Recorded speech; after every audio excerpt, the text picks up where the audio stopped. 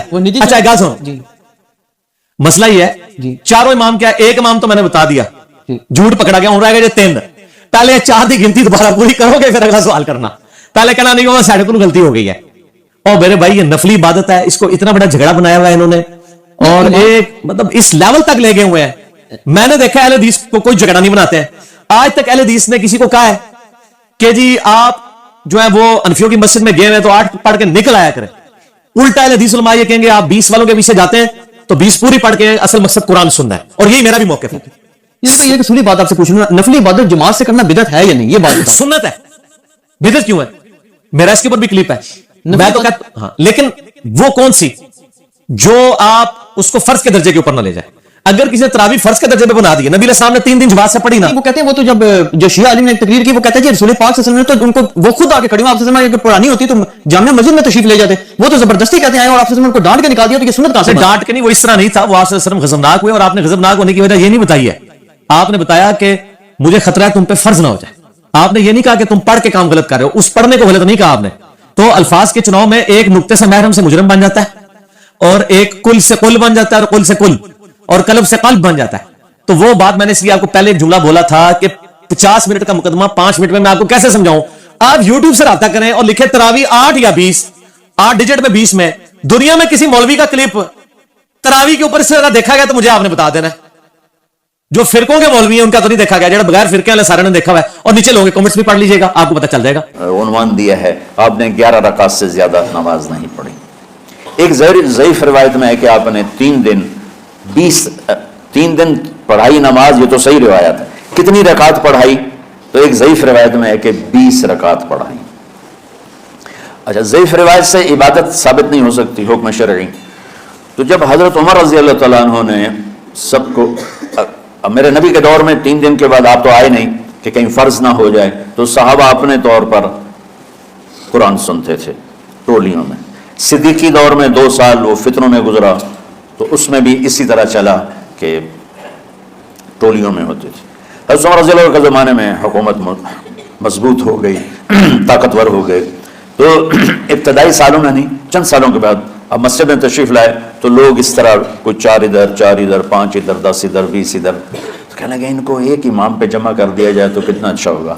تو آپ نے سب کو اکٹھا کیا اور ابی بن کعب رضی اللہ تعالیٰ عنہ کو امام بنایا, اور سب کو ایک نماز پہ جمع کر کے 20 رکعت کا حکم عطا فرمایا. تو حضرت عمر کا یہ عمل اس حدیث کو مضبوط کر دیتا ہے کہ چونکہ میرے نبی نے کہا علیکم بسنتی و سنت الخلفاء الراشدین من بعدی, کہ میری اور میرے خلفاء راشدین کی سنت پر مضبوطی سے عمل کرنا. تو حضرت عمر کا جو 20 رکعت طے کرنا ہے, اگر ان کا اپنا اجتہاد ہے تو بھی ہمارے لیے عمل کے لیے کافی ہے, اور اگر ان کو یہ یاد ہے کہ میرے نبی نے 20 پڑھی تھیں تو اور زیادہ اچھی بات ہے.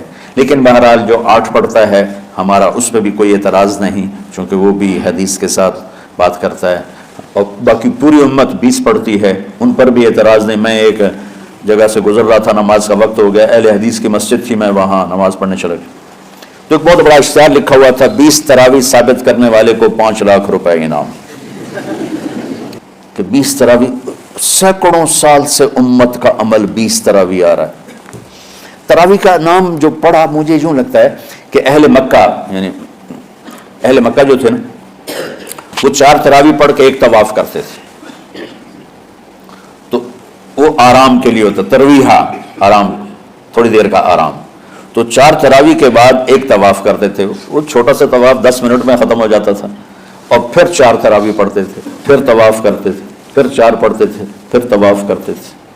یہ صحابہ کے تھوڑے بعد کے دور کی بات. تو مدینے والوں کو پتہ چلا کہ مکے والے تو یہ کرتے ہیں, وہ کہنے لگے اساں کی کریے, انہوں نے کہا اسی 40 تراویح پڑھیں گے, 40 رکعت. وہ 40 رکعت پڑھتے تھے. تو نوافل میں کوئی سختی نہیں کہ بھائی 8 سے زیادہ نہیں پڑھنی, بدعت ہو جائے گی, اور 20 پڑھنا بدعت ہے, یہ سب جہالت کی بات ہے. اور یہ 8 پڑھ رہے ہیں یہ غلط ہے, یہ بھی حماقت کی بات ہے. جو صحیح حدیث سے دلیل پکڑ کے کوئی عمل کرتا ہو تو بھائیو اس سے بحث نہ کیا کرو, مناظرہ نہ کیا کرو, یہ بہت نادانی والی بات. اور امت کا خلق لاکھوں کروڑوں انسانوں کا ایک عمل پہ جمع ہونا، یہ بذات خود اس کی طاقت کی ایک دلیل۔ اور حرمین جب سے میرے رب نے حضرت عمر نے 20 رکعت شروع کی، آج تک وہاں بھی ساری مساجد میں 8 رکعت تراویح ہوتی ہے، لیکن حرمین کی مسجد میں 20 رکعت، ادھر بھی ادھر بھی۔ اور یہ جو وہ وہاں ختم قرآن پہ دعا نہیں مانگی جاتی، یہ کس کا عمل ہے؟ حضرت عثمان کا۔ حضرت عثمان نے اپنے دور خلافت میں تراویح پڑھانے والے سے کہا جب قرآن ختم کرو تو دعا کرنا۔ وہ کہنے لگے جی کیا دعا کروں؟ کہ جو تیرے دل میں آیا کرنا۔ تو ختم قرآن کی رات تراویح کی آخری رکعت میں من الجنت والناس کے بعد دعا کے لیے ہاتھ اٹھانا، یہ حضرت عثمان رضی اللہ تعالیٰ عنہ نے اس کو زندہ فرمایا۔ اور امام دعا کرتا تھا 1 منٹ 10 منٹ 20 منٹ جتنے بھی، اور پیچھے لوگ آمین کہتے تھے۔ وطر کی جماعت نہیں ہوتی تھی، وطر کو باجماعت حضرت علی رضی اللہ تعالیٰ عنہ نے شروع کی کہ وطر کو بھی باجماعت پڑھا جائے، تو یہ ان کی سنت ہے کہ وطر کو باجماعت پڑھا گیا۔ تو اب یہ لہٰذا یہ سارے سنت ہے، جو کام ان خلفائے راشدین سے ہوا وہ بھی سنت ہے۔ تو اللہ نے ہمیں ایک عبادت دے دی کہ میرا قرآن پڑھو اور سنو۔ پہلی امتوں کو تراویح کیوں نہیں تھی یا قیام اللیل کیوں نہیں تھا؟ کہ ان کو اپنی کتاب یاد ہی نہیں ہوتی تھی، وہ اپنی کتاب کے حافظ نہیں ہوتے تھے، وہ اپنی کتاب یاد ہی نہیں کر سکتے تھے، صرف نبی کو یاد ہوتی تھی۔ اللہ نے ہمارے لیے کتنا آسان کر دیا کہ 7 سال کے یہ چھوٹے چھوٹے بچے قرآن یاد کر رہے ہیں، 70 سال کا بوڑھا قرآن یاد کر رہا ہے۔ یہیں یہ مولوی یوسف صاحب کا ساتھی تھا، یا پتہ نہیں ان سے پہلے تھا، سلمان، مولوی سلمان، آج کل امریکہ میں ہوتے ہیں، ہماری ایک شاخ چلا رہے ہیں ماشاءاللہ۔ وہ شروع میں یہاں تھے، تو یہاں تراویح پڑھانے کے لیے ہمارے پاس حافظ کوئی نہیں تھا، وہ حافظ نہیں تھے، وہ صبح بیٹھ کے شام تک 1 سپارہ یاد کرتے اور رات عشاء کی نماز میں سنا دیتے۔ 30 دن میں قرآن یاد کر کے سنا دی۔ مطلب یہ سنی سنائی بات نہیں، ہمارے اسی حسنین، اسی ممبر اور محراب کی بات کہ یہیں اسی مسجد میں انہوں نے صبح سے مغرب تک یاد کرتے تھے اور پھر عشاء میں کھڑے ہو کے سنا دیتے تھے۔ پیچھے ہوتے تھے لقمہ کوئی دینے والا شاید، لیکن بہت خوبصورت پڑھ کے 1 دن میں یاد کر کے سنا دیا۔ اور ایک مجھے نام بھول گیا کہ 3 دن میں قرآن یاد کیا، 10 سپارے 1 دن میں یاد کیے، 10 دوسرے دن میں یاد کیے، 10 تیسرے دن میں یاد کیے۔ وَلَقَدْ يَسَّرْنَا الْقُرْآنَ لِلذِّكْرِ فَهَلْ مِن مُدَّكِرٍ۔ تو اللہ تعالیٰ نے اس کو نصیحت کے لیے بھی آسان کیا ہے اور یاد کرنے کے لیے بھی آسان کیا ہے۔ کوئی کتاب پہلے یاد نہیں ہوتی تھی کسی کو، ماشاءاللہ تم میں کتنے حفاظ بیٹھے ہیں اللہ کے فضل سے۔ تو اللہ نے ہمیں رات کی نماز عطا فرمائی، اور چونکہ یہ ایک مشقت ہے تو میرے نبی نے کہا یہ رات کی نماز کے ہر سجدے پر 1500 نیکی لکھی جاتی، 1500 نیکی لکھی جاتی۔ اور اللہ تعالیٰ ہر سجدے پر جنت میں ایک محل بناتا ہے جس کے 60,000 سونے چاندی کے دروازے ہوتے ہیں، اور ایک درخت اس کے لیے لگاتا ہے جس کے نیچے 100 سال گھوڑا دوڑ سکتا ہے۔ تو رمضان کا اہتمام آپ رجب سے شروع فرما دیتے تھے۔ میرے نبی نے 9 رمضان دیکھے، 9 رمضان اپنی زندگی میں، 9 رمضان۔ 10ویں رمضان سے پہلے آپ اللہ کے پاس تشریف لے گئے۔ آپ کی زندگی میں روزے فرض ہونے سے آپ کی وفات تک 9 رمضان گزرے، اور میں قربان جاؤں اپنے نبی پر، اپنی امت پہ کیسی شفقت تھی۔ آپ سحری کھاتے تھے بالکل آخری وقت، ادھر بلال اذان دے رہا ہے اور ادھر آپ آخری لقمہ کھا رہے ہیں، اور ادھر سورج نیچے ہوا اور آپ کھجور منہ میں۔ ایک آدمی اوپر کھڑا ہوتا تھا مدینے میں، تو وہ چھت پہ، گھر کی چھت پہ کھڑا ہوتا تھا، سفر میں ہے تو کسی پہاڑی پہ کھڑا ہوتا تھا۔ جو ہی سورج کا کنارہ نیچے جاتا اب فوراً وہ کہتا یا رسول اللہ قد غربت، تو آپ کھجور منہ میں ڈال لیتے تھے، یا پانی، کبھی پانی سے افطار فرماتے تھے، کبھی کھجور سے افطار فرماتے تھے کہ میری امت پہ بھوک کا وقت کم سے کم آئے۔ آج کل جو یہ ہمارے افطاری کے اوقات ہیں نا، یہ سورج ڈوبنے کے بھی 2-2.5 منٹ بعد کے ہیں کہ احتیاطاً، ٹھیک ہے چلو احتیاط کر لو کوئی مسئلہ نہیں، لیکن اصل ہے ادھر چونکہ اب سورج ہمیں نظر ہی نہیں آتا ہے، اس طرح ہم گھرے ہوئے ہیں شہروں میں، دیہاتوں میں بھی اب اس طرح کا ماحول ہے کہ وہ نظر نہیں آتا ہے، تو بہتر کہ ادھر سورج غائب ہو، ادھر لقمہ منہ میں جائے۔ لیکن یہ تب ہے جب آپ نظر آ رہا ہو. اب جب آپ یہاں بیٹھے ہو حسنین میں تو یہاں تو کوئی سورہ نظر نہیں آئے گا, یہاں تو مینار ہی نظر آئے گا. تو لہٰذا احتیاط ٹھیک. ہمارے اہل حدیث بھائی وہ 2 منٹ پہلے ہم سے افطار کرتے ہیں, تو بڑی اچھی بات ہے کہ سورج کے غروب ہونے کا جو اصل وقت ہے اس کے ساتھ ہی افطار کرنا. اور سحری میں ایک واقعہ سناتا ہوں. آپ سحری کھا رہے تھے, بکرے کی سری پکی ہوئی تھی, تو مولا علی رضی اللہ تعالیٰ عنہ اور رباز بن ساریہ رضی اللہ تعالیٰ عنہ آپ کے ساتھ کھانا کھا رہے تھے. تو حضرت بلال ہے, یا رسول اللہ وقت ختم ہو گیا ہے, میں اذان دینے جا رہا ہوں, آپ برائے مہربانی کھانا پینا بند کریں. اور یہ کہہ کر چلے گئے. چھت, ایک انصاری عورت تھی, اس کے گھر کی چھت پہ چڑھ کے اذان دیتے تھے. چڑھنے لگے تو پھر واپس آئے کہ دیکھوں اللہ کے نبی نے کھانا چھوڑ دیا یا نہیں. آ کے دیکھا تو وہ کھا رہے تھے. انہوں نے کہا یا رسول اللہ واللہ لقد اصبحت, یا رسول اللہ اللہ کی قسم سحری کا وقت ختم ہو گیا, صبح ہو گئی. تو آپ نے ہاتھ پیچھے کر لیا, کہہ رہے تیرا بھلا ہو بلال, ابھی وقت باقی تھا, تیرے قسم کھانے پر اللہ نے اس کو پہلے نکال دیا کہ تیری قسم کہیں جھوٹی نہ پڑ جائے. تو حضرت علی نے فرمایا کہ اگر بلال قسم نہ کھاتے تو جب تک میرے نبی کھاتے رہتے صبح صادق نہیں ہونی تھی. پڑھنا کبھی کبھار ایسا ہوتا ہے کہ تھکاوٹ کی وجہ سے 20 رکعت تراویح پڑھنا بہت مشکل ہو جاتا ہے. کیا ایسی صورت میں ہم 8 رکعت تراویح پڑھ سکتے ہیں؟ عائشہ فاروق انڈیا سے. 20 رکعت تراویح سنت مؤکدہ ہے, اور سنت مؤکدہ کا حکم یہ ہے کہ بلا وجہ اس کو چھوڑنا یہ قابل ملامت ہے. ایسا شخص اگر بہت زیادہ تھکاوٹ ہے, بہت کوئی مسئلہ ہے یا طبیعت خراب ہے, تو پھر تراویح چھوڑی بھی جا سکتی ہے. بہتر یہ بالکل نہ چھوڑیں, کچھ نہ کچھ تو پڑھ لیں. تو اس میں 4 پڑھیں, 8 پڑھیں, 12 پڑھیں, 16 پڑھیں. 8 کے عدد کی کوئی خاصیت نہیں ہے. یہ جو بخاری کی حدیث ہے کہ نبی رمضان غیر رمضان میں 8 سے زیادہ نہیں پڑھتے تھے, اس کا تراویح سے کوئی تعلق نہیں ہے جمہور علماء کے نزدیک, بلکہ چاروں فقہا, چاروں اماموں کے نزدیک جو ان کے جو فتویٰ ہے نا, اس سے پتہ چلتا ہے کہ اس کا تراویح سے کوئی تعلق نہیں ہے اس حدیث کا. اور یہ حدیث بخاری ہی کی دوسری حدیث کے خلاف بھی ہے. دوسری حدیث میں بخاری میں آتا ہے کان یزید فی رمضان ما لا یزید فی غیرہ, نبی رمضان میں عام دنوں سے زیادہ عبادت کرتے تھے. تو اس سے پتہ چلتا ہے کہ رمضان میں آپ کی جو نماز ہے وہ 8 رکعتوں سے زیادہ ہوتی تھی. تو بخاری کی ایک حدیث کو لیتے ہیں, دوسری صحیح حدیث کا انکار کر دیتے ہیں, یہ کیسی بات ہوئی؟ تو اس لیے 8 کے عدد کی کوئی خاصیت نہیں ہے تراویح میں. ہاں سنت مؤکدہ ہے تو اس میں مشکل ہو رہی ہے, کوئی واقعی تھکاوٹ ہے, تو جتنی چاہے پڑھ لیں, اللہ جتنی توفیق دے. 8 پڑھ لیں, 4 پڑھ لیں, 6 پڑھ لیں, 12 پڑھ لیں, جتنی زیادہ پڑھیں گے اتنا زیادہ ثواب ملے گا. لیکن نارملی 20 رکعت کا معمول بنانا چاہیے. اچھا, یہ 8 رکعت میں یہ بھی ہے کہ اگر تراویح آپ کے لیے کھڑے ہو کر پڑھنا مشکل ہو رہا ہے تو بیٹھ کے بھی پڑھی جا سکتی ہے. تھکاوٹ زیادہ ہے تو بیٹھ کے پڑھ لیں آپ, تو 20 پوری کر لیں لیکن بیٹھ کے کر لیں, تو یہ بھی بہتر ہے. ثنا شیخ انڈیا سے. کیا خواتین کے لیے بھی تراویح پڑھنا واجب ہے؟ نہ پڑھنے پر گناہ ہوگا؟ گھر میں کیسے پڑھے؟ طریقہ بھی بتائیں. یہ پچھلے ایپیسوڈ میں بھی سوال پوچھا تھا کسی نے. دیکھیں, واجب تو تراویح نہ مردوں کے لیے ہے نہ خواتین کے لیے. نبی صلی اللہ علیہ وسلم نے 3 دن تراویح پڑھ کے چھوڑی اس لیے تھی کہ امت پر واجب نہ ہو جائے. لیکن جتنی تاکید ہے تراویح کی, خلفائے راشدین نے جو اہتمام کیا, اس سے پتہ چلتا ہے کہ تراویح عام سنت نہیں ہے بلکہ سنت مؤکدہ ہے. سنت مؤکدہ کا مطلب یہ ہوتا ہے کہ عام سنتوں کی طرح اس کو ہلکا نہ لیا جائے, اس کا معمول نہ بنایا جائے چھوڑنے کا. کبھی طبیعت خراب ہے یا تھکاوٹ ہے یا کبھی ویسے ہی ناغہ کر دے تو ٹھیک ہے, اس میں کوئی حرج نہیں, لیکن پابندی کرنی چاہیے. عام سنتوں جیسا معاملہ نہیں ہے. سنت مؤکدہ جیسے فجر کی 2 سنتیں سنت مؤکدہ ہے نا, تو ظہر سے پہلے کی 4 سنتیں سنت مؤکدہ ہیں, ظہر کے بعد کی 2 سنتیں سنت مؤکدہ ہیں. تو یہ جو سنت مؤکدہ ہوتی ہے یہ تاکید والی ہوتی ہے, اس کو عام سنتوں کی طرح ہلکا نہیں لیا جا سکتا.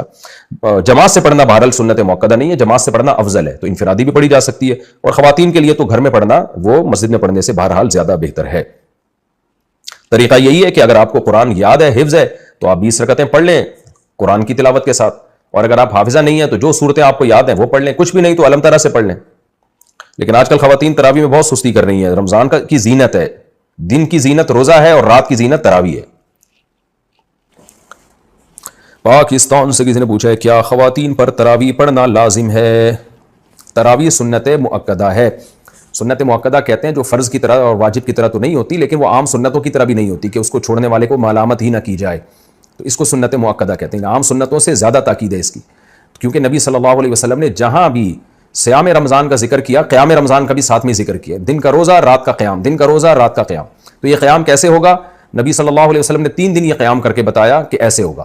اس میں کتنی رکعتیں پڑھی یہ معلوم نہیں. پھر حضرت عمر رضی اللہ تعالیٰ عنہ کے عمل سے ہمیں پتہ چلا کہ بھائی وہ اس طرح سے 20 رکعتیں ہوں گی, کیونکہ پھر پوری دنیا میں حضرت عمر نے اسی کو رائج کیا اور چاروں اماموں کا اس پر اتفاق ہوا کہ 20 رکعت سے کم تراویح نہیں ہے. تو اس سے پتہ چلا کہ یہ جو قیام رمضان ہے نا یہی تراویح ہے, اور کم سے کم یہ 20 رکعتیں. تو اس لیے, اور یہ سنت مؤکدہ ہیں کیونکہ ان کی بہت زیادہ تاکید ہے. تو سنت مؤکدہ کا حکم یہ ہے کہ مرد ہو یا عورت دونوں کے لیے ایک ہی حکم ہے, الگ الگ نہیں ہے.